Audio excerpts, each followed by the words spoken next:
recevoir Afrique Média dans le cadre de cette émission spéciale depuis le Palais des Congrès de Yaoundé, au cœur des assises du CEDETOLAR 2022. CEDETOLAR qui se déroule sur cette thématique pour une nouvelle pensée africaine. Et c'est avec un grand plaisir que nous recevons sur ce plateau une très grande figure de la Renaissance africaine.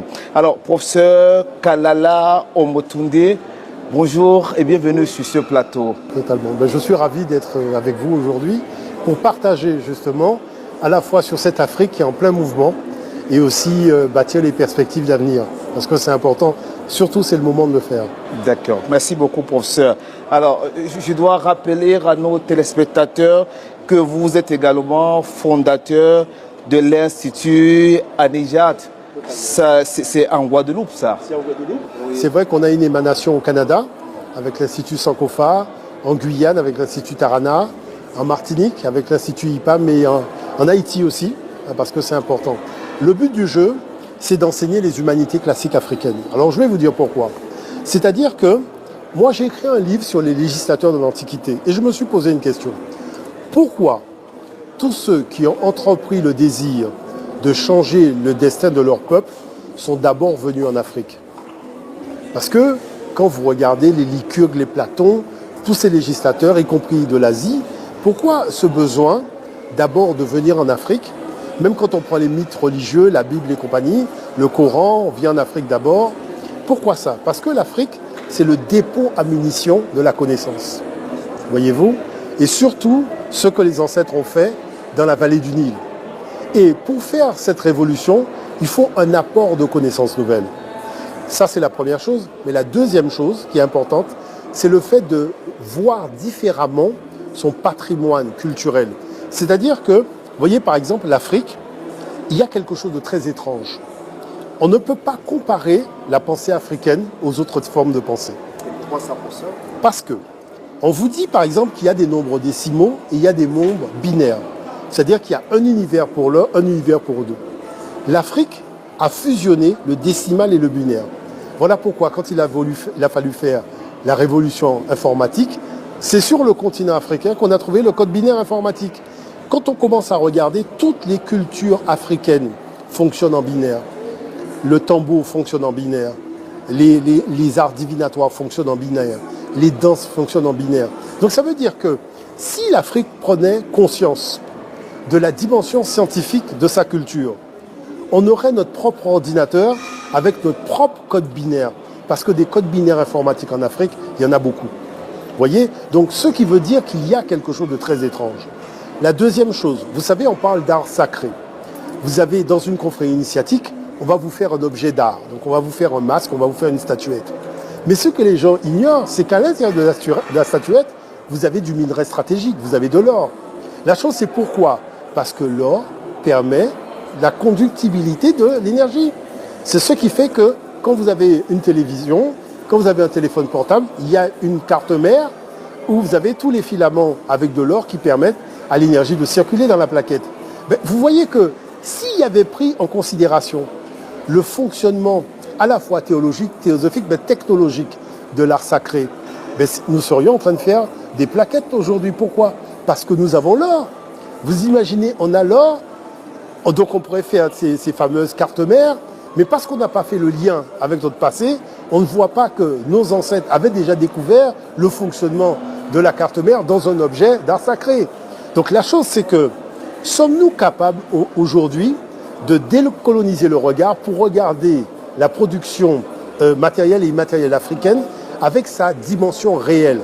À la fois la dimension théosophique parce qu'elle est importante, la capacité d'unir les hommes autour du même idéal de valeur, mais de nous projeter dans la technologie la plus avancée. Professeur, peut-être avant de poser ces questions extrêmement importantes, nous voulons bien savoir qu'est-ce qui s'est passé d'après vos recherches aussi pour que l'Afrique se retrouve au niveau où elle est aujourd'hui, en train de courir après les autres. Oui, totalement. Vous après savez, ce que vous avez dit, oui, c'est-à-dire que c'est la mère des connaissances. Totalement. Alors il faut savoir une chose, c'est-à-dire ce qui nous est arrivé, finalement, je dirais que c'est quelque chose de logique, la situation d'aujourd'hui. C'est pas anormal ou paranormal. Premièrement, nous avons toujours été confrontés à une coalition de peuples qui venaient nous attaquer. Regardez la somme des peuples qui ont attaqué l'Égypte antique sur des périodes très courtes. Regardez l'esclavage, c'est toute une coalition de peuples qui nous ont attaqués. C'est le Portugal, l'Espagne, l'Angleterre, enfin la liste est interminable. La colonisation avec la conférence de Berlin, c'est encore des nations. Donc vous voyez, c'est-à-dire qu'il y a une chose extraordinaire, c'est que l'Afrique n'a pas eu l'opportunité d'être attaquée par un seul peuple, toujours attaquée par une coalition de peuples. Mais vous savez, si moi je suis souverain et j'ai un empire avec 200 000 guerriers, quand j'affronte l'armée portugaise, je perds quand même des hommes, même si je gagne. Mais si l'armée espagnole vient après, si l'armée anglaise vient, l'armée danoise, l'armée hollandaise, à un moment, j'ai plus d'hommes pour me battre, je perds la maîtrise des choses. Quelle est la première marque de la défaite? La première marque de la défaite, c'est de vous priver de votre système de transmission de la connaissance. Donc, la transmission de la connaissance se fait par le dominateur. Donc, il apprend en fait de la sous-pensée pour garder les hommes finalement sans esprit critique, puisque le but du jeu, c'est qu'on ne peut pas imposer la force toujours par la force, il faut l'asseoir par une domination du cerveau. Et pour ça, est-ce qu'il n'y a pas de responsabilité endogène aussi? Alors, là-dessus, le problème de fond, je vous dirais qu'il y a ce qu'on appelle en histoire le rapport de force. Dès que vous n'avez pas le rapport de force, les schémas sont toujours les mêmes. C'est-à-dire que le problème le plus important, c'est la notion de rapport de force. Nous, on a eu, tout autant qu'on a eu le rapport de force à égalité avec l'Égypte, on s'en est quand même sorti plus de fois qu'on est resté, même si vers la fin, ça a été catastrophique. Mais avec la période impériale, quand les autres arrivent avec un armement que nous découvrons, une technologie militaire avec les canons, toutes ces choses-là, canons mitraillettes, il faut admettre que, premièrement, je n'ai pas vu de souverain dire « on ne va pas au combat ». Tout le monde a été au combat, même les femmes du Dahomey, vous avez vu les Amazones, comment elles ont été au combat. Et pourtant, même en Afrique du Sud, regardez les Zoulous, face à une canonnière anglaise, il faut avoir du courage pour y aller. Ils y ont été. Maintenant, le problème, c'est que l'Afrique néglige une chose, c'est le défi technologique. Parce que tout autant que l'Afrique n'aura pas réglé la problématique du défi technologique, elle restera dans cette situation de vassalité. La deuxième chose qui est quand même un enjeu sérieux, l'Afrique doit se désolidariser des schémas de production d'énergie que nous avons jusqu'à présent à la surface de la planète. Pourquoi? Quand nous faisons un barrage hydroélectrique, ça crée des conflits entre nations. Entre la nation qui est en amont, en aval, parce qu'on modifie le flux de l'eau et puis les espèces aquatiques disparaissent. Ça crée trop de conflits. Quand on découvre du pétrole, celui-là en a, celui-là n'en a pas. Ça crée des rivalités. Donc on va s'appuyer sur le pays qui n'en a pas pour aller regarder ce qui se passe au Rwanda par rapport au Congo RDC, dans le Kivu. Vous voyez? Donc, tandis que la géothermie part du principe que la Terre a un magma et le magma, il est partout. Donc, chaque pays peut disposer de son unité de production d'énergie sans embêter le voisin. En plus, même si le pays a signé une COP21 l'interdisant d'émettre des gaz à effet de serre, la géothermie n'empêche pas parce que c'est de la vapeur d'eau. Bon, ensuite, il y a de l'hydrogène. Savez-vous que dans le sous-sol africain, vous avez de l'hydrogène qui sort à même le sol. Mais l'hydrogène, c'est la seule solution pour stocker l'électricité. Donc à partir du moment où on stocke l'électricité, ça veut dire que nos camions sur les routes peuvent rouler à l'hydrogène. Les avions qui volent peuvent voler à l'hydrogène. C'est-à-dire que le monde noir peut devenir leader d'une technologie nouvelle parce que toutes les technologies anciennes, regardez où ça mène l'humanité. Le charbon, l'Allemagne revient au charbon. Le problème de l'uranium, regardez le grand n'importe quoi que c'est, puisque les centrales ne sont pas entretenues, donc ça crée d'énormes risques. Donc vous voyez que pourquoi on va suivre ces gens-là dans des complications, des problèmes dont on sait qu'il sera des problèmes, alors que nous avons ces solutions-là. Vous savez, moi je viens de la Guadeloupe. En Guadeloupe, on a la seule usine de géothermie de France, et qui plus est en Haute-Alpie. Et pourquoi? Parce qu'on a un volcan. Vous savez que le Cameroun a des particularités que nous avons en Guadeloupe, mais à plus grande échelle. C'est-à-dire le Cameroun, en très peu de temps, nous avons des ingénieurs panafricains aujourd'hui, spécialisés dans la construction d'usines de géothermie. En 12 mois, on vous fait une usine. Et si vous voulez l'électricité à Yaoundé, on vous met l'électricité. Parce que, tout simplement, les technologies le permettent. Ce sont des technologies beaucoup plus puissantes que par le passé. Tout est en miniature. On n'a pas besoin de grands complexes aujourd'hui. Et ce qu'on a besoin, c'est de diffuser cette énergie produite dans toute la ville. Par contre, nous sommes vraiment à cheval sur un certain nombre de principes. Nous refusons le fait que l'éclairage urbain, la nuit, soit arrimé aux centrales électriques. Parce qu'on peut désolidariser le système électrique et le rendre totalement autonome. Et ça, c'est important parce que ça n'alourdit pas la facture énergétique du pays. La troisième chose, c'est qu'il faut changer les matériaux. Nous avons été assujettis à des matériaux coloniaux qui ne sont pas adaptés à notre climat. Vous savez, on construit avec du ciment. Le ciment a la silice. La silice est utilisée en métallurgie. Du coup, quand vous avez une construction en ciment, vous avez une chaleur de fait. Mais si on fait la technique ancienne, la brique de terre, qu'on améliore avec les technologies d'aujourd'hui, la brique de terre a un coefficient de transformation de l'énergie. C'est-à-dire, il fait chaud à l'extérieur, il fera frais dans la maison. Nous avons été au Soudan, on a visité des hôtels construits en brique de terre. Il n'y a pas de climatiseur. On a traversé le fleuve, Nil, on va en face, on est en pays arabe. Il y a des climatiseurs partout parce qu'ils ont construit avec le ciment et les parpaings. Donc, c'est-à-dire que l'Afrique doit développer son engineering sur des solutions qui fera d'elle demain, je dis demain, c'est-à-dire dans 4-5 ans, un leader mondial. Parce que, je vais vous dire une chose qu'il faut comprendre. Est-ce que vous savez que l'Arabie Saoudite, que tout le monde présente comme un gros mastodonte, c'est un ballon qui est en train de se dégonfler. Pourquoi le ballon il se dégonfle? Parce que l'exploitation du sous-sol, quand vous enlevez 3 milliards de barils de pétrole, ben, c'est toujours ça en moins. Et un jour, ça va bien se terminer. Tandis que la chaleur qu'il y a dans le sous-sol de la Terre, ça se termine quand? Vous voyez la différence? C'est interminable. Donc c'est pour ça que nous, on dit que nous, on a réfléchi à la problématique. Qu'est-ce que je constate? Quand je consulte des programmes énergétiques de pays africains, la ligne géothermie est à zéro. Vous imaginez que c'est la technologie la moins coûteuse, la moins problématique sur le plan diplomatique, la plus facile à mettre en place, celle que le monde panafricain maîtrise, c'est-à-dire tous les ingénieurs sont noirs, avec des turbines qui n'existent même pas dans le monde blanc, qu'on a la possibilité d'instaurer en Afrique, vous voyez, et vous avez des gens qui gèrent ce département pour un pays et c'est à zéro. L'hydrogène, c'est à zéro. Mais qu'est-ce qui nous est arrivé? Professeur, mais quand même, il y a une question qui se pose avec ce que vous avez fait comme recherche, ces conclusions. Il faut quand même que l'Afrique ou les Africains puissent s'approprier de ça. Comment arriver à le faire? Parce qu'il n'y a pas aujourd'hui qu'on s'en laisse. Moi, vous savez, je vais vous dire une chose qui est très simple. J'arrive à Mayotte et je demande aux enfants des lycées, collèges, puisque c'est l'éducation nationale qui m'a invité pour passer dans les écoles, si je vous offre un billet gratuitement pour aller en Afrique, dans quel pays africain vous souhaitez aller? La réponse?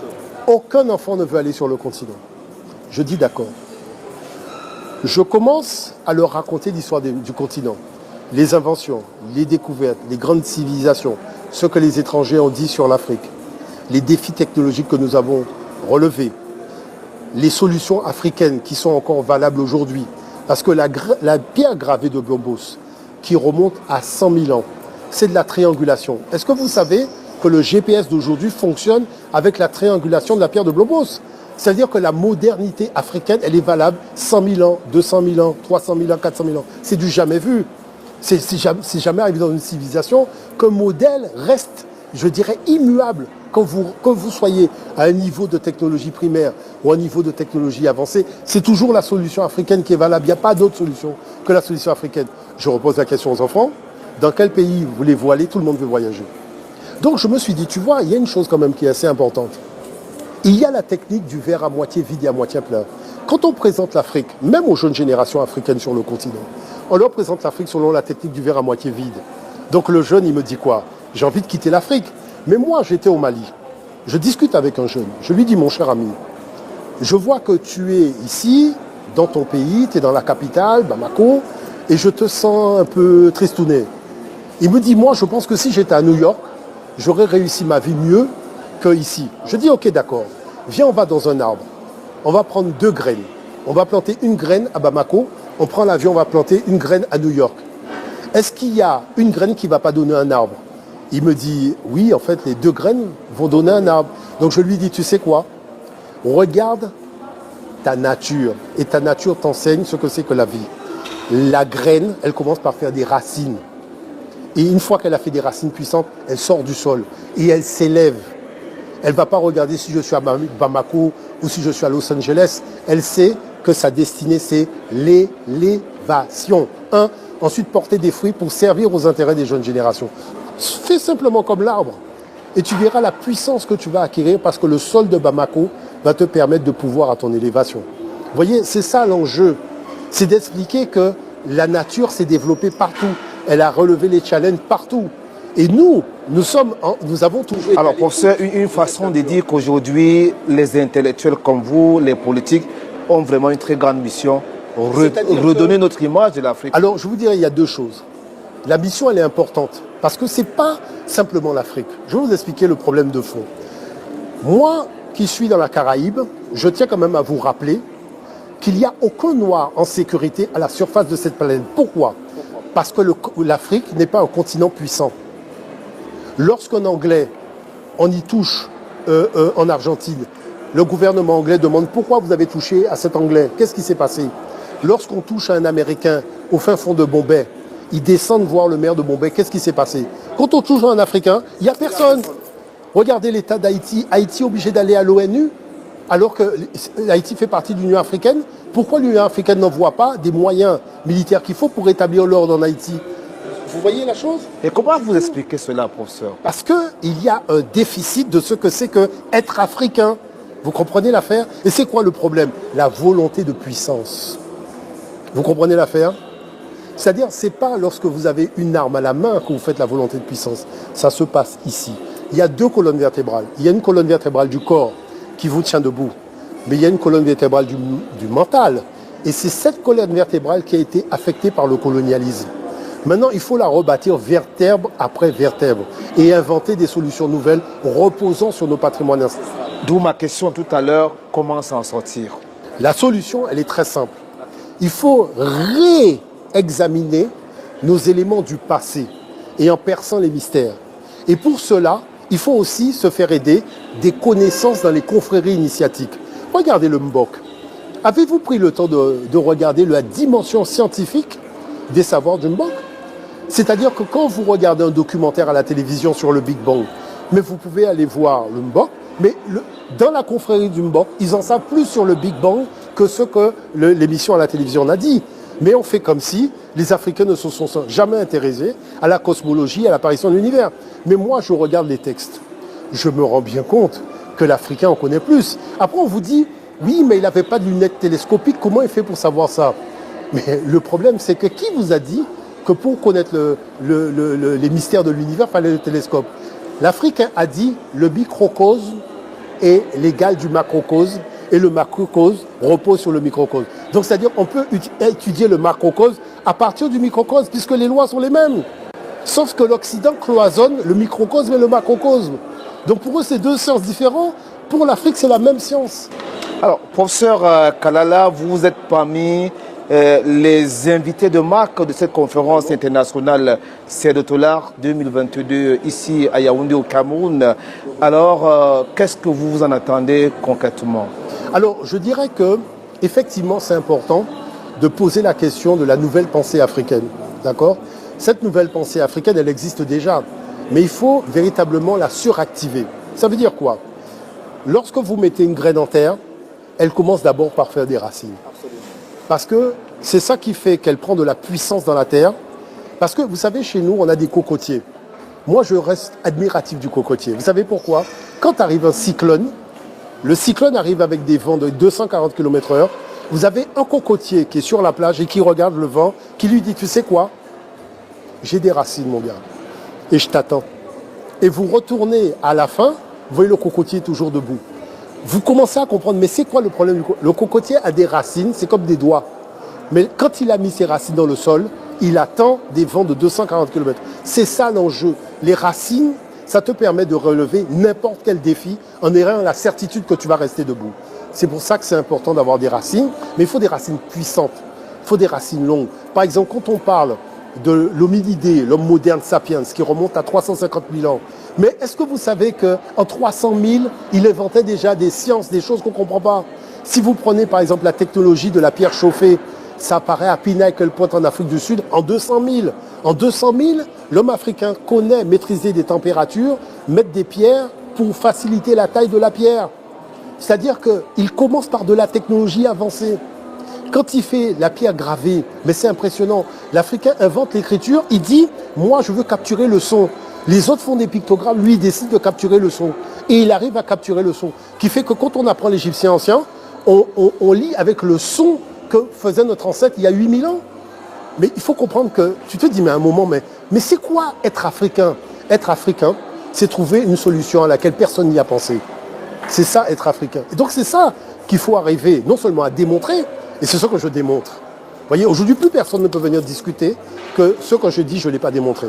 Lorsque j'ai dit que nous avons inventé le château fort, avec toute la technologie du château fort, l'homme occidental n'a pas rajouté même un élément dans le château fort.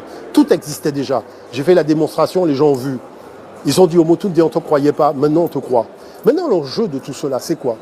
C'est pas de se dire, se glorifier de notre passé. L'enjeu, c'est que nous avons terminé un cycle à l'époque de l'Égypte. Nous avons ouvert un deuxième cycle à l'époque de l'Afrique impériale. Et arrivé un troisième cycle avec le problème colonial et esclavagiste. Maintenant, nous sommes dans un nouveau cycle. Ce nouveau cycle commence très judicieusement. Pourquoi? Nous avons quitté l'ère des poissons, nous sommes entrés dans l'ère du Verseau. C'est-à-dire que les énergies ne sont plus les mêmes. Moi, j'avais dit, ça fait 5 ans que je dis, que ce que la France a fait en Afrique, elle ne pourra plus le faire. On me dit pourquoi? Parce que l'ère du Verseau, ce n'est pas les énergies de l'ère des poissons. L'ère des poissons, c'était une énergie très basse, donc qui permettait aux bas instincts humains de se métastaser sur le territoire terrestre. Mais l'ère du Verseau, tout a changé. Le territoire terrestre a augmenté de fréquence, le soleil a augmenté de fréquence, on vous parle souvent de vent solaire, qui perturbe même les réceptions radio et télévision. Donc ça veut dire quoi? Ce vent solaire dont on vous parle, ça veut dire que la fréquence du soleil est montée, c'est métastasée, elle est beaucoup plus forte. Donc quand elle irradie la Terre, elle fait encore monter la fréquence de la Terre. Donc qu'est-ce qui se passe? Il se passe que le bas astral qui animait la Terre à l'époque de l'ère des poissons, où on est venu raconter aux Africains des sornettes et avec des armes, et finalement on s'est retrouvé contraint, là maintenant la donne elle a terminé. Maintenant l'enjeu c'est quoi?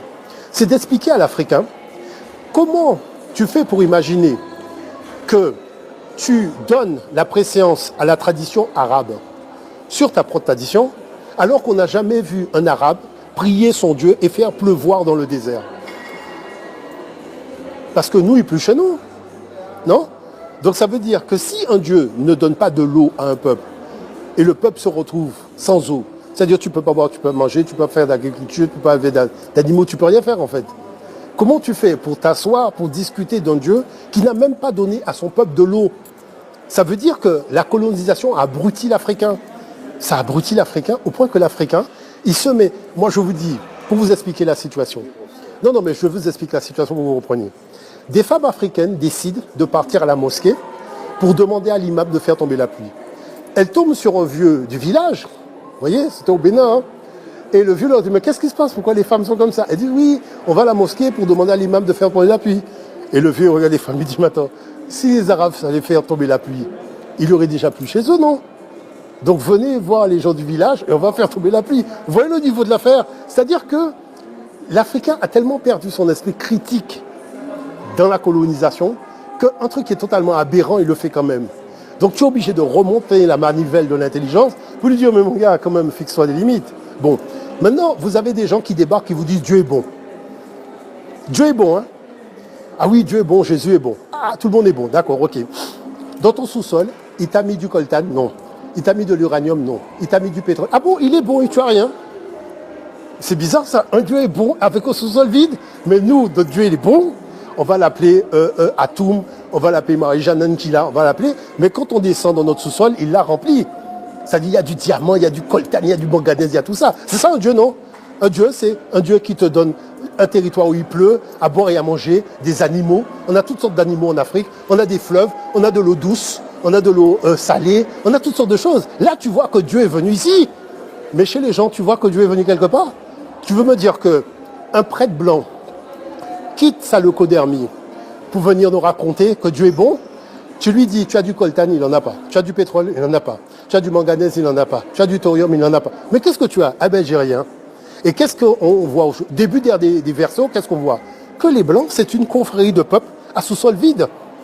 Mais c'est ceux qui ouvrent leur bouche en te disant que Dieu est bon. Mais comment Dieu peut faire pour être bon quand il t'a rien donné dans ton réfrigérateur? Toute la problématique, professeur.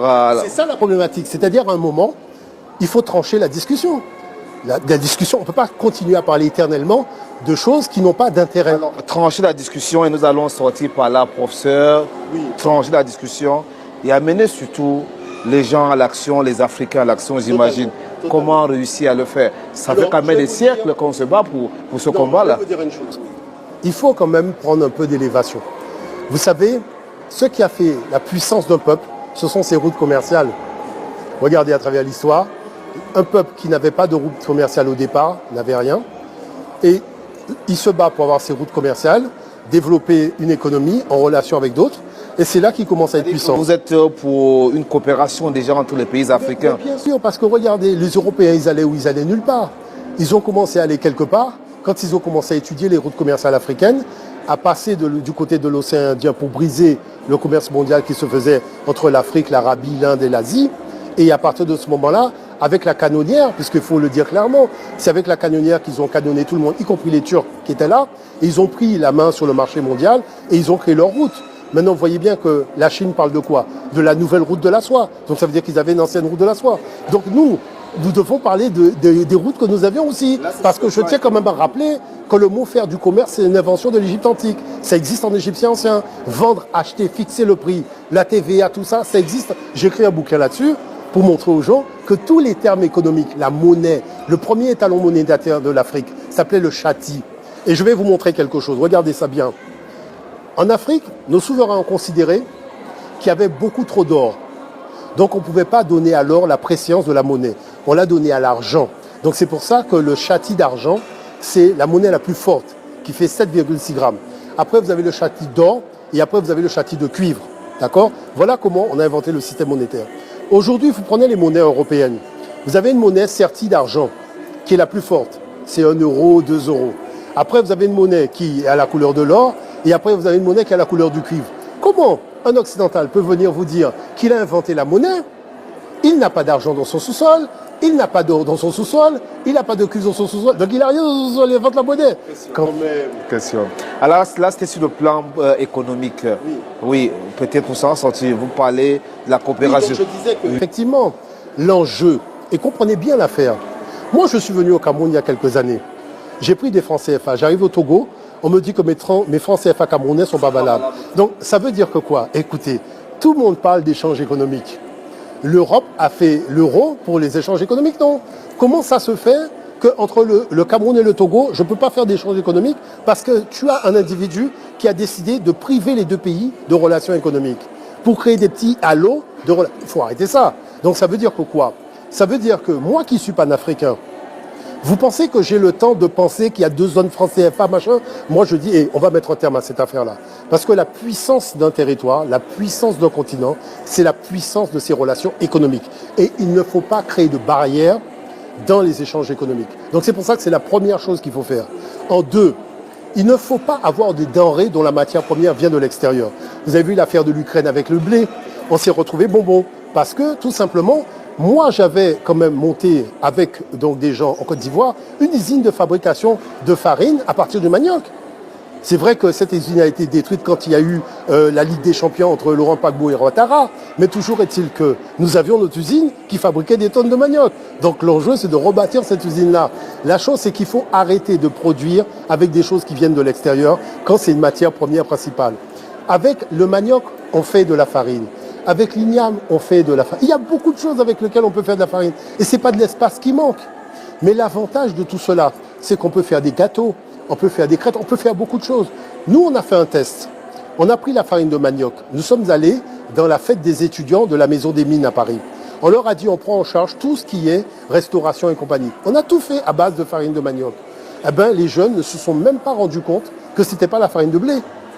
Quand on leur a demandé après, mais ils ne se sont pas rendus compte. Donc ça veut dire que l'Afrique a des atouts. Et la chose, c'est que l'économie, c'est un match de football qui se joue à domicile, pas à l'extérieur.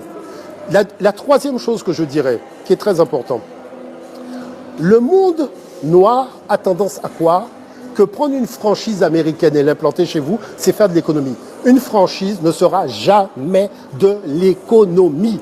Il faut que ça soit dit. On ment aux enfants dans les instituts de formation économique, dans les formations professionnelles. Parce que quel est l'enjeu? Comme ils sont financés par des multinationales pour certains, Donc, ça veut dire qu'on prépare l'enfant à travailler chez Coca-Cola. Ça veut dire que depuis que tu es né, tu vas à l'école pour travailler pour Coca-Cola. Et le BISAP qu'on a chez nous, on en fait quoi? On doit utiliser notre BISAP pour faire une puissance économique, pour l'imposer. Moi, je vous donne encore un autre exemple. Parce que tout le monde parle. Comment vous faites pour imaginer que nous, les Noirs, nous sommes par excellence reconnus pour nos performances sportives? D'accord? Et le Noir qui s'est entraîné, il va à McDonald's. Pourquoi on n'a pas une chaîne de restauration qui est basée sur des nutriments sportifs permettant à tous les jeunes qui sont en Afrique et ceux qui sont à l'extérieur, en Angleterre et compagnie, de venir dans notre chaîne où on fabrique nos choses à partir de notre attiéké, de notre manioc, d'avoir des aliments, des boissons, plus des huiles essentielles et des plantes médicinales qui permet à ce sportif qui a fait sa petite course le matin et qui veut se régénérer, il s'assied dans notre restaurant diététique et sportif, mais financé par les joueurs de football. Vous pensez que nos joueurs de football n'ont pas les moyens de faire? Mais bien sûr qu'ils ont les moyens de le faire. Donc disons à cette intelligence africaine qui existe, parce que ce n'est pas une utopie, agissons pour avoir une chaîne de restaurants mondiale destinée aux sportifs, en utilisant tout notre savoir-faire sur les plantes, les huiles, les jus et tout ça, de manière à faire en sorte que peu importe le sport fabriqué par la personne, elle sait que quand elle veut se reposer, se régénérer, se faire masser, elle peut venir dans cette chaîne de restauration et tout cela existe parce que c'est bâti pour les sportifs. Et vous voyez le niveau de concept que ça représente, c'est une méga idée. La chose, c'est comment ça se fait que ce sont des choses évidentes, non? On joue au football. Regardez le nombre. On est en train de discuter de ballons d'or africains, de ballons d'or africains. Vous connaissez une usine qui fabrique un ballon de football en Afrique? Comment ça se fait qu'on joue au football avec un ballon qu'on ne maîtrise pas? Et les champions sont nous. On veut un ballon d'or. Moi, je ne veux pas de ballon d'or. Je veux un ballon en cuir fabriqué dans une usine africaine. Et tous ces ballons, on les vend, y compris en Guadeloupe, qui fait que quand je joue au football avec un ballon fabriqué en Afrique. Vous comprenez les enjeux de l'affaire? Très bien. Voilà. Alors, professeur... Juste une dernière chose, si vous permettez. L'économie, c'est ce que tu fais pour que l'argent puisse rentrer dans ta poche. L'objectif final, c'est ça. L'argent doit rentrer dans ta poche. Et cet argent doit être imprimé chez toi. Ce n'est pas un argent qui est imprimé à l'étranger et c'est un autre qui fixe le prix de la valeur de ton argent. D'accord? Il faut être sérieux un moment. Donc c'est ça l'enjeu des nouvelles générations. Merci beaucoup à vous, professeur Kalala Omotunde. Alors, on a la chance de vous avoir sur le plateau de la télévision panafricaine d'Afrique Média. Alors, il y a des jeunes à travers tout le continent africain qui vous regardent en ce moment, et ceux même des Africains qui sont à l'extérieur de l'Afrique. Quel est le message que vous pouvez leur adresser? Moi, je leur dirais que la donne, elle a changé. La donne, elle a changé parce qu'on a changé d'air. Et je leur demande une chose, il faut changer. Il faut devenir un homme nouveau, il faut devenir une femme nouvelle. Parce qu'aujourd'hui, l'avenir nous sourit, l'avenir sourit au continent africain. Je vais vous dire une chose, l'Afrique n'a jamais eu de problème, si ce n'est que de ne pas avoir de partenaires économiques. Parce qu'en absence de partenaires économiques, c'est difficile de bâtir quand même des relations économiques. Donc il fallait des partenaires qui partagent le même destin africain. Aujourd'hui, la Russie et la Chine partagent le même destin africain. Pourquoi? Parce que je vous dis une chose, si la Russie et la Chine laissent l'Occident rentrer en Afrique, ils vont prendre des minerais pour aller faire des armes stratégiques cachées en Australie. Et quand ils vont sortir de là, ils vont attaquer la Russie et la Chine. Dans moins de 10 ans, c'est-à-dire je ne donne même pas 10 ans, si je dirais la situation n'est pas analysée froidement, il n'y aura plus de Chine, il n'y aura plus de Russie. Donc ça veut dire que l'intérêt de ces deux nations, si elles veulent rester en vie, c'est de permettre à l'Afrique, le genou qui est au sol, de le remettre debout. Vous comprenez ce que je dis par là? C'est pour ça que je vous dis la donne, elle a changé. C'est vrai qu'il y a les élections au Brésil, on attend le résultat. C'est vrai que l'Inde aussi se place. Mais vous avez vu que beaucoup de choses se passent en ce moment parce que la dynamique énergétique, elle a changé. Et l'Occident est en train de prendre conscience de ses faiblesses. Vous voyez ce que je dis par là? Donc moi, ce que je dis aux gens, le monde est en train de changer devant vos yeux. Ça fait 5 ans que je le dis. Aujourd'hui, les gens ne vont pas me dire qu'ils ne me croient pas. Ils voient bien ce changement. Mais il faut que le changement soit aussi à l'intérieur du cœur de l'Africain. Il faut changer le cœur. Ça veut dire quoi, changer le cœur? L'Africain, c'est celui qui croit que l'Afrique a un avenir. L'Africain, c'est celui qui pense sérieusement que sa participation, elle est précieuse au redressement du continent africain. Et l'Africain, c'est celui qui sait que toute l'humanité, ce ne sont que nos enfants turbulents. Et un jour, il faudra remettre de l'ordre dans la famille. Merci. Ces jeunes Africains vous ont suivi, professeur. Totalement. Voilà. C'est avec un énorme plaisir que nous vous avons eu sur ce plateau. Je rappelle que Vous êtes le fondateur de l'Institut Anijat, c'est en Guadeloupe. Merci encore une fois de plus d'être passé sur ce plateau. Mesdames, Messieurs, quant à vous, merci pour votre bienveillante attention. La suite, c'est tout de suite sur votre chaîne de télévision Afrique Média.